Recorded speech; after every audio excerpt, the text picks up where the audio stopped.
I want you to just open up with telling me a little bit about what you see in this area of challenges and opportunities from your perspective. So please start, Rasmus, and tell a little bit about your perspective in this question. Yeah, so we've been working with Skånetrafiken, also Västtrafik and Tetra Pak with logistics, concepts around that. And we've been part of this pre-procurement that Skånetrafiken did. And being a design and the concept design studio, our focus is, of course, a lot about the design and how to involve more users. And as Patrick brought up here, like how do we engage more users and other kind of users into the public transit systems? And we have had a lot of discussions also with people with different intellectual disabilities. And I also think that are groups that currently is not really included in the system. They might have claustrophobia or other reasons they might be able to take the bus, but there are like pretty small limitations, but today are excluding them. And I think that kind of design challenge is what we are focusing on, how to limit those, or how to move away from those limitations and bring more people on board, so to speak, on the buses. Thank you very much. Evalotta? Yeah. Hello, my name is Evalotta, and I'm working at the municipality of Lund. And sustainability is a very core value for all our businesses. And my challenge is to find these diverse needs and make them work together. Because we have the school, we have the social care, we have the facility management, and also in our company. And I think I want to combine technical solutions, making service more value in a new way. And I think that we talked earlier about this behavior that we have to change, and to make it easy for our users. Linda? Okay. My name is Linda, and I'm working for Sigma Connectivity, who's right over there in this building. We're mainly a hardware company looking at the new technologies going on and looking at the issues that we've been talking about today. It's important to not just look at what we have now, but how is the cities going to look like in the future? What is it going to look like in 10 years? How are all of these devices and all of these connected buses and so on going to talk to each other, and how are they going to be used by the user? So how can it be easy and convenient for the user while still working for the society? Thank you very much. Dr. Vanja? So I actually like the word sustainability. I like actually the definition of it, which means to be diverse and productive indefinitely. It's used predominantly for the environmental thing, but I like to use it from the business and technology point of view, because what I believe that companies like Sony and actually a lot of companies here can do is they can provide technologies, research, standardization that are actually sustainable in the sense of creating solutions that can be flexible yet robust and can be, like Linda is saying here, thought through be used now and to actually be used in the future as well. So the actual environmental sustainability then kind of comes as a bonus out of knowing how to use these technologies, what are the user cases, and how these user cases are developing and evolving. Thank you very much. And when you listen to you guys and also the previous speakers, you feel like a little bit that you have all these, as we said in the beginning, we have a lot of solutions, you have a lot of good starts, we have a lot of good intentions. Maybe we need to talk to each other much more than we do, to try to put together a joint vision or joint plan of doing it. I mean, we're talking about the future, we're talking about the users, we are talking about design of the services, or even the design of the products, the cars, the buses, the bikes, or whatever. And it's not one person doing that, and those ordering those services or products are not maybe always the best to know what to order. So how would you, how do we do this? How do we provide these solutions together? Do you have any thoughts on that? Oops.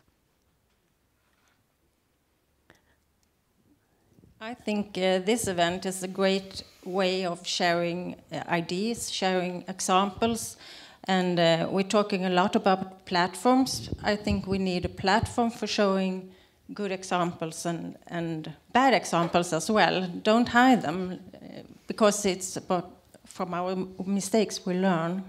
So this is a good example. Being open, transparent.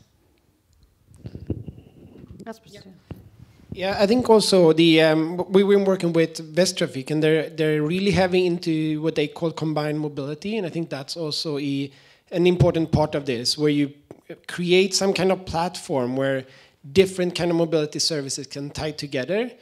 It's not clear exactly where that would end, but I think that kind of philosophy is a very good way forward as well.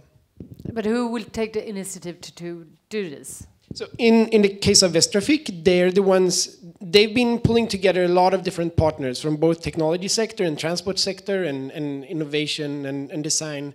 And it's not totally clear who will own the platform and who will drive this, but they're very, they're clear that they want something that can tie in a lot of different services and create some kind of cooperative technological environment where different services can communicate with each other. Do you have any comments? Would you be able to invite more broadly into discussions how to, to find maybe the joint vision or whatever? Well, definitely. As we said previously, we are already involved in a lot of these discussions, and not being commercial also gives us the opportunity to share our findings and information with other public transport authorities, because we're not competing, but also within the region where we're active. Any information concerning our transport services. Obviously, there could be integrity issues. We can't let people know where somebody is, but where there are many people, and letting everybody use that information, to optimize. That would only be in our own interest and the interest of society. So that was the management answer, and the real answer. No, I agree with Patrick here. We have collaborations with both Västtrafik and also Movia in Denmark, and DSB and Ruter in Norway, and SL. Everyone we can get meetings with, basically. Yeah, comment from Lena. Yes, because what I see in Lyon and what I saw in Lyon is that they want the region of Lyon want to be that platform for all kinds of transport modes. So, and I can't see that in Skåne. There is not, the region of Skåne is not providing a platform. So it's Skånetrafiken, that's the public transport, yes, but there are so many other modes. Yeah. So this is about mobility as a service. It's a service. We shouldn't care about what kind of mode we're taking. It's just, it should be sustainable. Unfortunately, I don't think we have anyone from region Skåne, so we can give them all tasks we want today. I can call them later on. But I think that's a really good question. To have them to take this initiative, and then maybe. But could we do this from Sony's perspective? Could you be the driving force in one of these? Of course we could, but I think it definitely needs to be joined for the reason that we are really good at technology. We really know what is coming in the future. We know what tech you should use in 10 years and in 5 years. But we don't necessarily know the user cases, and we don't know how they are changing. And that's the part that somebody else needs to provide. So it needs to be dialogue actually between these different parts, and not just between two companies or two organizations, but actually more, because even I can't expect from Region Skåne to actually know these user cases. We should be asking people out there as well. So it has to be kind of bigger effort, and I do agree that there needs to be then kind of a platform or some kind of a forum to do this in a proper way and collect that type of data. Could we start a little smaller? I mean, now I'm looking at Lund. If we don't have anyone else on the higher, we'll ask Lund. Yeah. You usually I think we have a good steps. platform because we have this strategy. It's about sustainability and it should decrease in all our businesses. And we have this platform of Future by Lund. It's about innovation. And we have the processes to make them try. And we have the forums. You should use young people in the school to ask what will we want to be in 10 years. It's not ancient people like me. So you have to find the right users as well. So I think I can take this with me home and we can be part. We have Future by Lund here and we have sustainability with you. And so, yeah. I mean, because this is a little bit of the question. I often find it that people or companies are open to cooperation and being parts of things, but it's just like, if you invite us, or if you do, you can call me. It's like, well, let's talk. You have a lot of people here. Just sit down and talk and do it. I mean, it wouldn't, and again, you probably see from the consumer part, you probably see a lot of people doing it already, but they don't have the tools to actually be that good of a user. Yeah. Go ahead. Linda. I actually think a lot of the technologies is out there in the industry. They have it already and they know how to use it, but it's the cities that has to ask, how can we use this? We have to work together to actually get it out there. Yeah. And as Vanja said, we have to get the use cases. How can we take the technologies that we have, maybe change them a little bit or do some work on them, and then it will be there. Yeah. It doesn't have to take 5-10 years. We can do it tomorrow if we talk. Exactly. And that's why we're just standing here. Yeah. So we're just starting off with this discussion now. Oh, sorry. Yes. I can just comment from that, from the discussions we've had. And I said, as Patrick noted, the discussions in west of Sweden is also something that's supported and, of course, followed from the Samtrafiken and from the other regional operators. And they started one spot, but it might be an initiative there that would be expanded. And I think that is also seen as a bit of a trial to not create isolated islands that don't communicate with each other. There's a starting point there, and I think that's also we don't want different platforms in Sweden. Ideally, one maybe over Europe, but at least not fragment the market more. We need to start off somewhere. Linda. Sorry, that goes further than just public transportation. I was just thinking about, like you said with Leon, going onto the bus and taking the bus from here to Malmö, going off the bus and then maybe go by bike or something else. I want that to be easy. I don't want to go and switch apps and so don't know how to do it. It's different systems. It should be easy to go the whole way, and not just step by step. And that's a little bit why I asked if Skånetrafiken or other, for that matter, that you include people from the beginning to have the same system. Yes, I have a question over there, but just a short comment to that. We actually have a pilot in Trelleborg with a new station there where you can combine your parking with your yo-yo card. Sounds weird in English, doesn't it? Yo-yo. And a train trip or a bus trip. You're right, and I've been thinking we haven't actually taken on the role as a sort of unifying platform for all types of services. However, these are issues that we, from a sort of service point of view, have been discussing. But I think you actually helped us realize that it's making us. It's a to a certain extent a question of leadership, deciding. And just to point that out, we are the region of Skåne. It's okay. And since nobody else from the region of Skåne is here now, we can just decide. We heard you. Right. So we have some homework, Laura. That's good. We have a question over. Let me take it. You go. Yeah, I would like to comment on this way of sourcing. Västtrafik, they are now sourcing a mobility of service, and they source one solution to Västtrafik.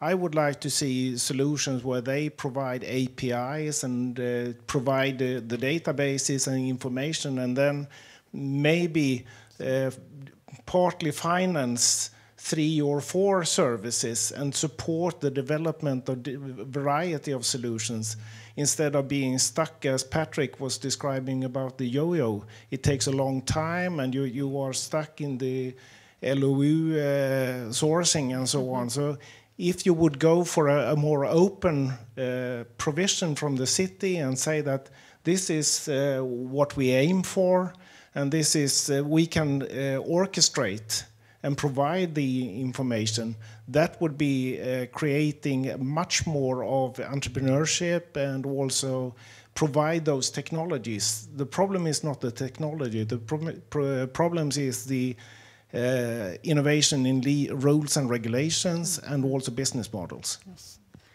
Would you like to comment that from procurement side point of view? Or actually, we have a large collaboration project starting up as a Vinnova project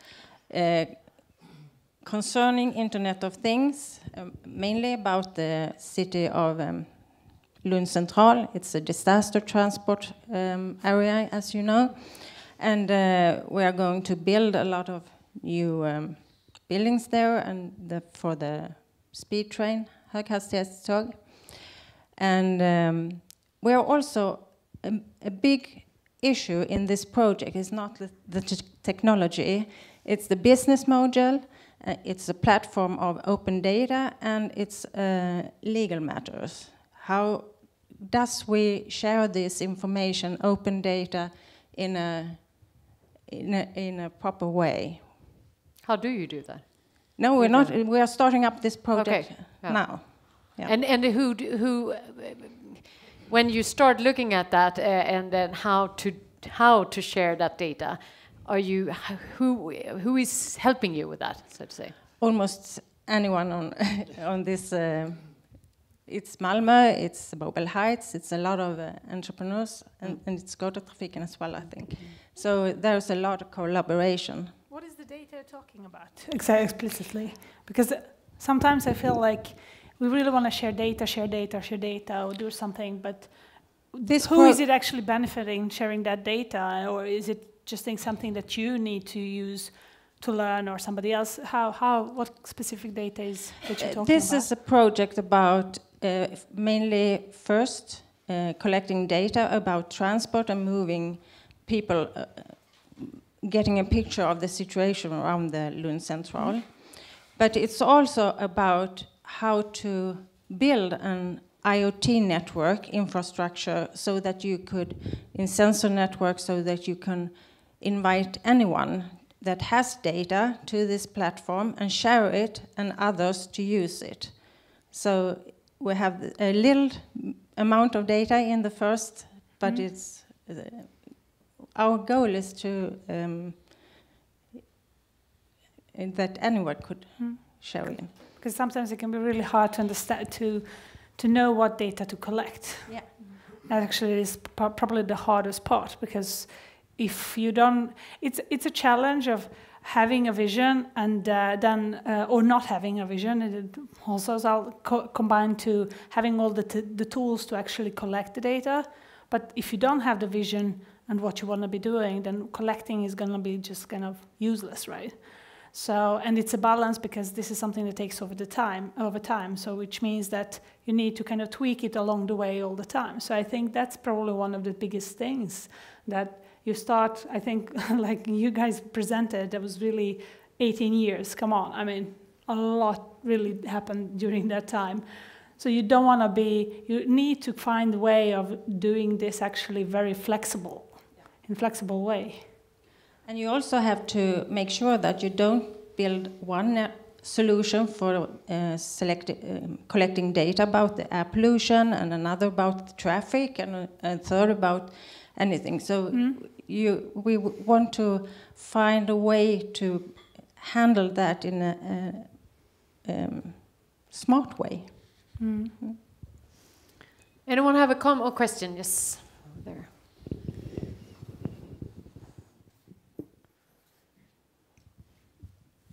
Hi, I'm just thinking here. I mean, from a commercial private company, I mean, a lot about making some revenue from it is about scale. And that's the example of Lyon, where you had, I think, 2 million people living in the area, and also, I think, a lot more traveling through the area.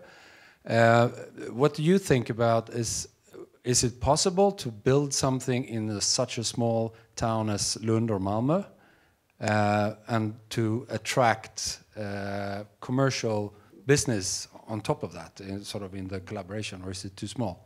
Is it a phenomenon that's sort of attracted to bigger cities? And who? Anyone? I was thinking maybe Lena wanted, but go ahead. Do you want to go? Yeah, I think that from our perspective, if there would be data in the form of these beacons that would be available, I think that someone making an app, or someone, if there would be an option to sell Skånetrafiken tickets with some cut of like a similar thing that the regular tickets are sold through the grocery stores today, so the convenience stores. If you could do that in an app and you can provide some extra services, I think that definitely that would be a market enough to create an app from our perspective. Yeah. Not that I have that app, but I think that in such an app or such a service would be big enough to have a market. And again, I just want to add on that again. I don't know if you want to comment on that, but we started off with the challenge, as Peter said, and defined. And I asked as well if the driving force, do we see a change in the driving force or the business model where you actually see the driving force is something else because you want to have a cleaner air, you want to get people more healthy. So the driving force is somewhere there, but obviously if you're an entrepreneur, you would see the business in that. Is that something that you see? Because then it doesn't matter if we are small or big. We want to do it because we want to do something. We'll set it an example. Do you have any comments to that? I think that it's kind of separating this business to consumer versus business to business. And in that context, we definitely have a business to business cases, which are very valuable because that would save time and money for these organizations who are actually hosting the platform, whatever. So it doesn't always have to be end user that benefits or that it's visually kind of represented for those, but it might be taken for granted eventually for an end user, but for these companies or those providers, it will make the life easier. It will be more, better business model will be developed. The better suppliers will be kind of in the loop. It will be actually, the supply chain might be improved. So I think that sometimes we are very focused on what is actually a person in the bus thinking.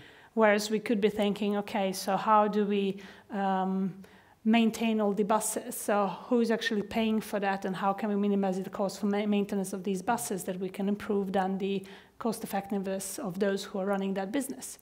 So it can be so many different things. So I like the aspect of actually thinking from the B2B as well, in small scale as well as in the large scale. In the bigger picture. Do you have any?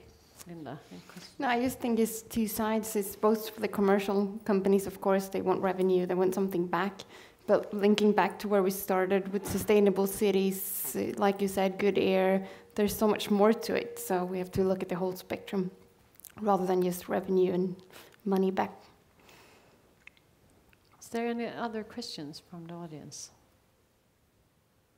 No, no. Do you have a final takeaway for us and the audience on the Mobile Heights for what you would like to do in this matter in the future, or what you can provide? Do you want to sit down and discuss with Lund, or if we can reach Region Skåne when I call them to do something?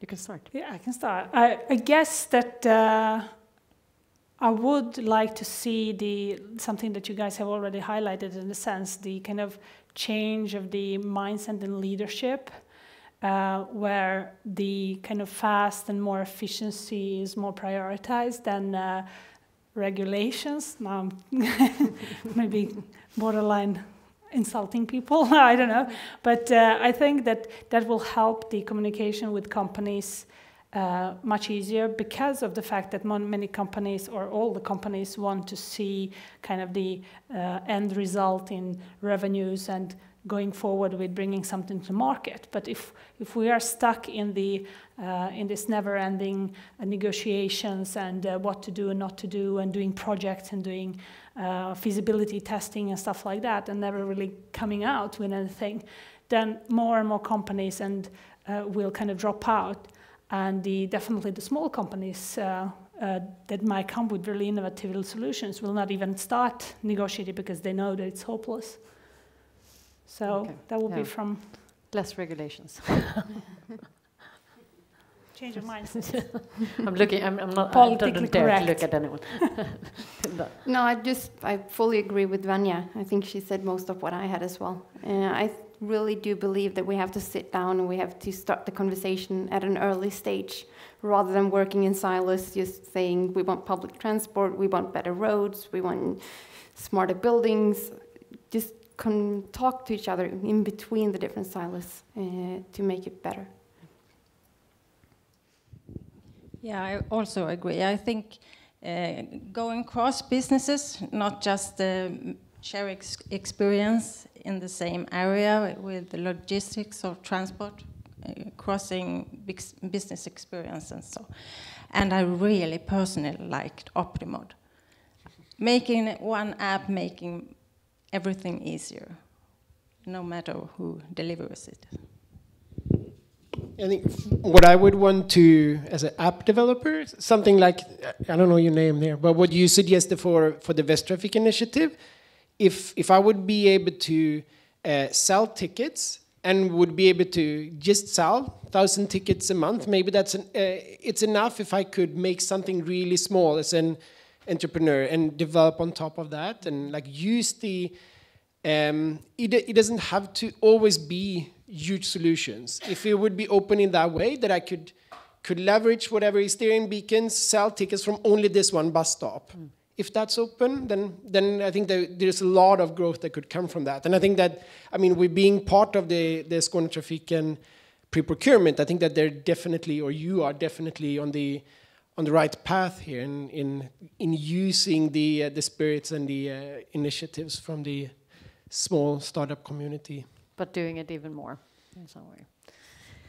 Thank you very much for this. And I think we can bring this on again to the mingle afterwards. Big hands of applause for this great panel.